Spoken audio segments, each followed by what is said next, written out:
دیکھیں جی، جہاں تک تو امتحانات میں ہم نے آپ کو پتہ ہے کہ 9ویں 10ویں 11ویں 12ویں کے اسٹوڈنٹس کو ایک فارمولا کے تحت ہم نے پروموٹ کیا تھا. اس پہ بالکل مکمل عمل درآمد ہوگا. اس میں جو صوبائی بورڈز ہیں، کہیں کہیں کوئی قانونی پرابلم آ رہی ہے کہ وہاں پہ قانون پہ تبدیلی کرنی پڑے گی، وہاں پہ وہ ہوگی.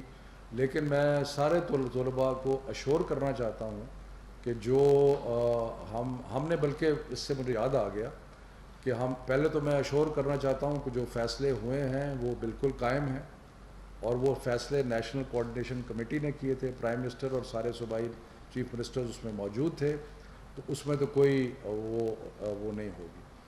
ہم نے کل بورڈز کو یہ بھی کہا ہے کہ جو اسپیشل ایگزامز ہیں وہ بھی جو بورڈ کی ہماری طرف سے اجازت ہے کہ جو، اور ہم نے جو پہلے اناؤنس کیا تھا کہ کچھ کیٹیگریز کے لیے جو اسپیشل ایگزامز آپ نے کرنا ہے، اس کے لیے آپ اپنی تیاری کریں، جو سپٹمبر اور نومبر کے پیریڈ میں ہونے تھے. جہاں باقی امتحانات کی ہم اجازت دے رہے ہیں، وہاں اسپیشل ایگزام جو ہے اس کی بھی اجازت ہوگی. دوسرا ایشو جو ہم نے ڈسکس کیا وہ تھا امتحانات کا. آپ کو پتہ ہے کہ 13 مارچ کے بعد جب سے ہم نے تعلیمی ادارے بند کیے، تو نہ صرف کہ تعلیمی اداروں کے امتحانات جو ہیں ان کو بھی بند کیا، لیکن بے شمار professional associations, medical colleges, admission test, بے شمار ایسے ادارے تھے، مدارس، کہ جن سب کے امتحانات ہم نے بند کر دیے.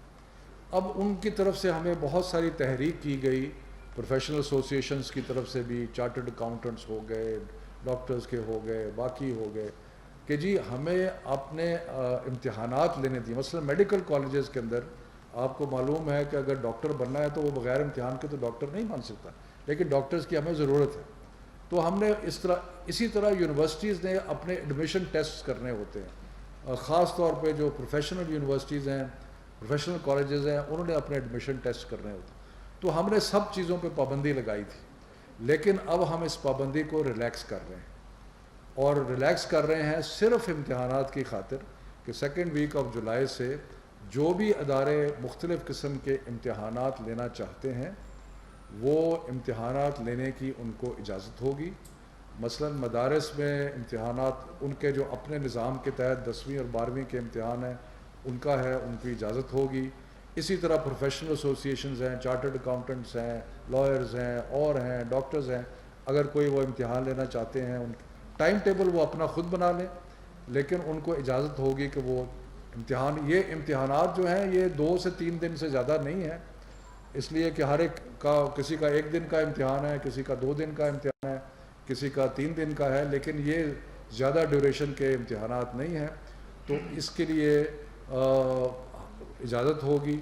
یونیورسٹیز کو بھی کہا ہے کہ ایڈمیشن ٹیسٹ اپنے اس طریقے سے کریں کہ اگر امتحان 1 دن ہوتا تھا تو اس کو 2 دن پہ یا 3 دن پہ کر دیں، تاکہ جو جھمگٹا ہے اسٹوڈنٹس کا وہ نہ ہو. تو امتحانات کا سلسلہ جو ہے اس کی اجازت دے دی گئی ہے. اور اس کے اندر یہ ایس او پیز جو ہیں یہ اگر فالو نہیں ہوتی، کوئی ادارہ یا کوئی جو امتحان لے رہا ہے اگر اس ایس او پی کو فالو نہیں کرتا تو وہ امتحان بند کر دیا جائے گا، اس کی اجازت نہیں ہوگی. اور اس کو صوبائی حکومتیں اور اسلام آباد میں وفاقی حکومت جو ہے وہ بہت قریب سے اس چیز کو مانیٹر کرے گی. اور کیونکہ یونیورسٹیز کی اگر ایڈمیشن کے ٹیسٹ نہیں ہوں گے تو پھر یونیورسٹیز میں جائے گا کیسے کوئی، تو اس لیے ان کو ٹیسٹ لینے کی ضرورت ہے اس سے پہلے.